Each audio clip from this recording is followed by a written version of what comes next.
Praise the lord. ప్రభువైన యేసు నామములో అందరికీ వందనములు. యేసయ్య మాటను ఈ కార్యక్రమాన్ని వీక్షించడానికి ప్రేమతో నేను మిమ్మల్ని ఆహ్వానిస్తున్నాను. ఈ దినము యోహాను సువార్త 11వ అధ్యాయము 17వ వచనం నుండి 37 వచనాల వరకు మనము ధ్యానించుకుందాం. యేసు వచ్చి అది వరకే అతడు 4 దినములు సమాధిలో ఉండినని తెలుసుకొని బేతనియ యెరూషలేమునకు సమీపమై ఉండెను. దానికి ఇంచుమించు కోషెడు దూరము గనుక యూదులలో అనేకులు వారి సహోదరుని గూర్చి మార్తను మరియను ఓదార్చుటకై వారి యొద్దకు వచ్చి ఉండెను. మార్త యేసు వచ్చుచున్నాడని విని ఆయనను ఎదుర్కొన వెళ్ళెను గాని మరియ ఇంట్లో కూర్చుండి ఉండెను. మార్త యేసుతో, ప్రభువా, నీవిక్కడ ఉండిన ఎడల నా సహోదరుడు చావకుండును. ఇప్పుడైనను నీవు దేవుని ఏమడిగినను దేవుడు నీకు అనుగ్రహించునని ఎరుగుదుమనెను. యేసు, నీ సహోదరుడు మరలా లేచునని ఆమెతో చెప్పగా, మార్త ఆయనతో, అంచెదినమున పునరుత్థానమందు లేచునని ఎరుగుదుమనెను. అందుకు యేసు, పునరుత్థానమును జీవమును నేనే. నా యందు విశ్వాసముంచువాడు చనిపోయినను బ్రతుకును, బ్రతికి నా యందు విశ్వాసముంచు ప్రతివాడును ఎన్నటికి చనిపోడు. ఈ మాట నమ్ముచున్నావా అని ఆమెను అడిగాను. ఆమె, అవును ప్రభువా, నీవు లోకమునకు రావలసిన దేవుని కుమారుడైన క్రీస్తు అని నమ్ముచున్నానని ఆయనతో చెప్పాను.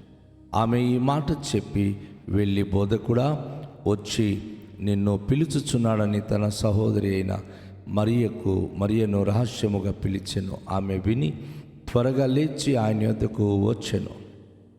యేసు ఇంకను ఆ గ్రామములోనికి రాక మార్త ఆయనను కలుసుకునిన చోటనే ఉండెను. గనుక ఇంట్లో మరియతో కూడా ఉండి ఆమెను ఓదార్చుచుండిన యూదులు మరియ త్వరగా లేచి వెళ్ళుట చూచి ఆమె సమాధి వద్ద ఏడ్చుటకు అక్కడికి వెళ్ళుచున్నదేమో అనుకుని ఆమె వెంట వెళ్ళిరి.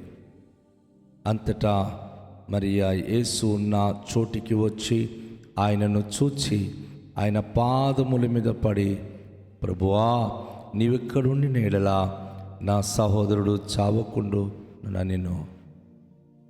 ఆమె ఏడ్చుటయు ఆమెతో కూడా వచ్చిన యూదులు ఏడ్చుటయు యేసు చూచి కలవరపడి ఆత్మలో మూలుగుచు అతన్ని ఎక్కడ ఉంచితిరని అడుగగా, వారు, ప్రభువా, వచ్చి చూడుమని ఆయనతో చెప్పిరి.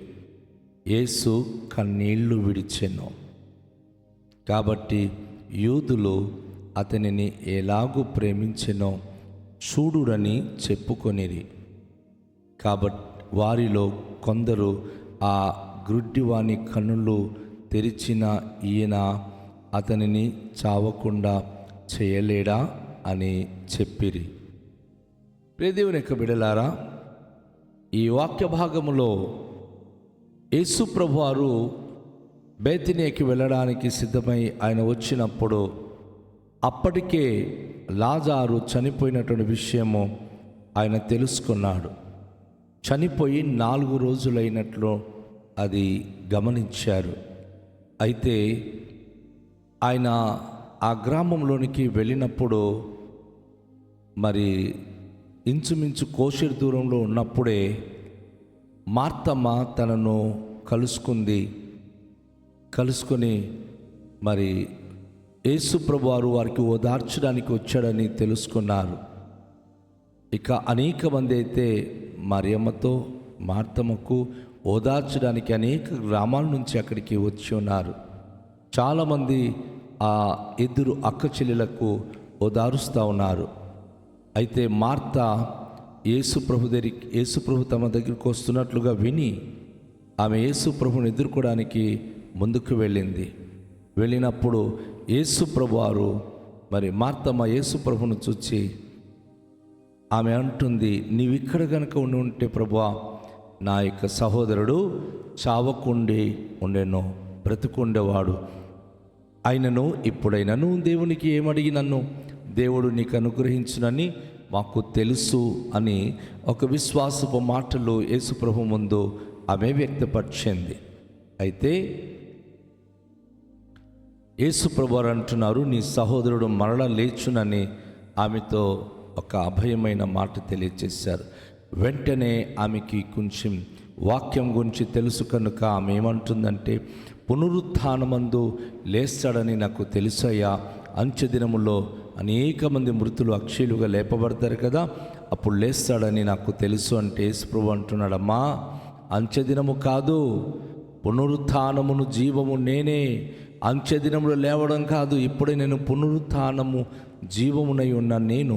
నా యందు విశ్వాసముంచువాడు చనిపోయినా సరే ఆయన బ్రతుకుతాడు, బ్రతికి నా యందు విశ్వాసముంచు ప్రతివాడు ఎన్నటికీ నీ చనిపోడు. ఈ మాట నమ్ముచున్నావా అని మార్తమ్మతో యేసు ప్రభువారు అడుగుతున్నారు.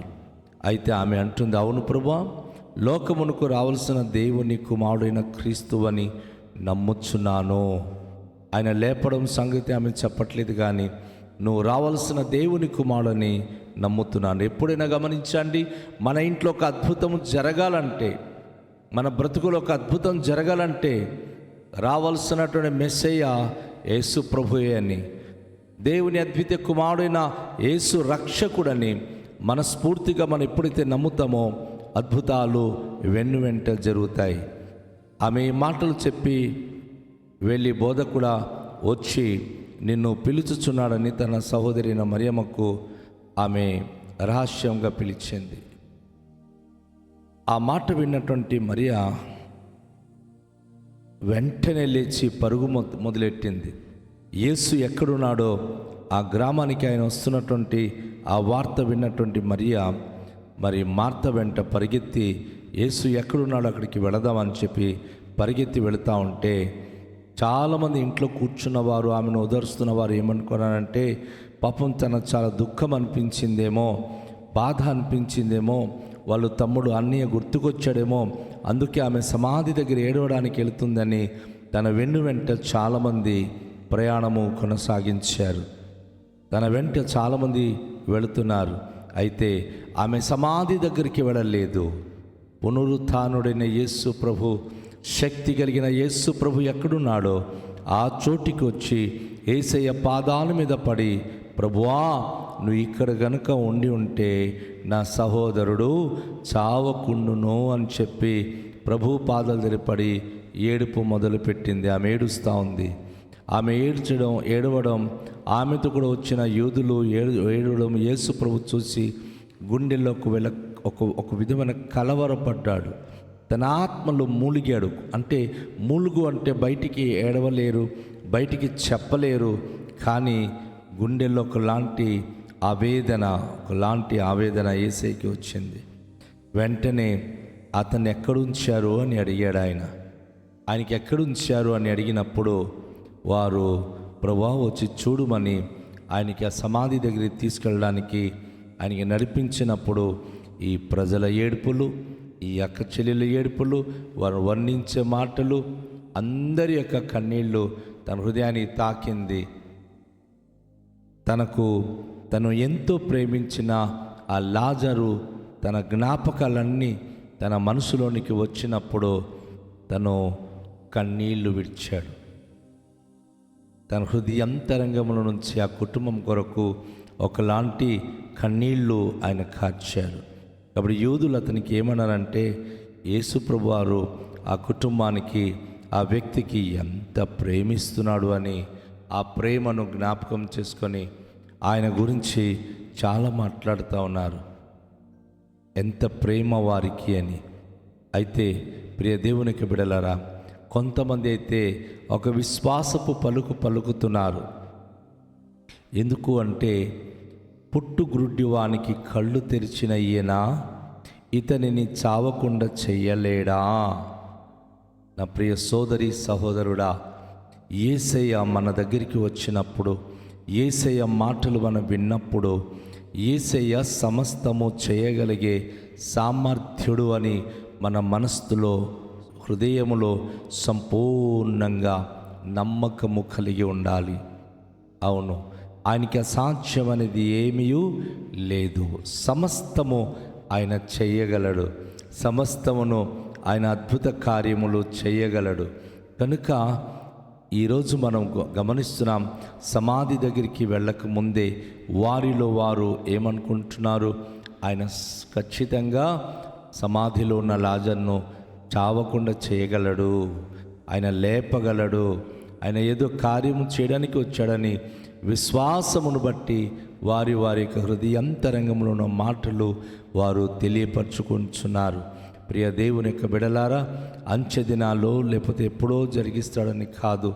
నువ్వు విశ్వాసం ఉంచితే నేడే, ఈరోజు దేవుని వాక్యం వింటుండగానే నీ జీవితంలో, నీ కుటుంబం జీవితంలో అద్భుత కార్యములు జరగాలని కోరుకుంటున్నావా? ఖచ్చితంగా చేస్తాడు. నీ మాటల్లో నువ్వు ఎప్పుడో ఆయన చేస్తాడన్న భావనతో నువ్వు మాట్లాడకూడదు, అలా ఆలోచించకూడదు, అలాంటి పలుకకూడదు. నేడు అనబడిన సమయం ఉండగానే, నేడే రక్షణ దినాన్ని వాక్యం చెప్తుంది కదా. ఈరోజు యేసయ్య మనను దర్శించినప్పుడు ఆయన అద్భుతాలు మన జీవితంలో చేయడానికి సామర్థ్యవంతుడు. తన పట్ల పరిపూర్ణ విశ్వాసముతో కనిపెడదాం. ఆయన ఎలాంటి అసాధ్యమైన కార్యములైన కూడా సాధ్యపరచగలడు. ఎందుకంటే ఆయన పునరుత్థానమును జీవమునై ఉన్నాడు.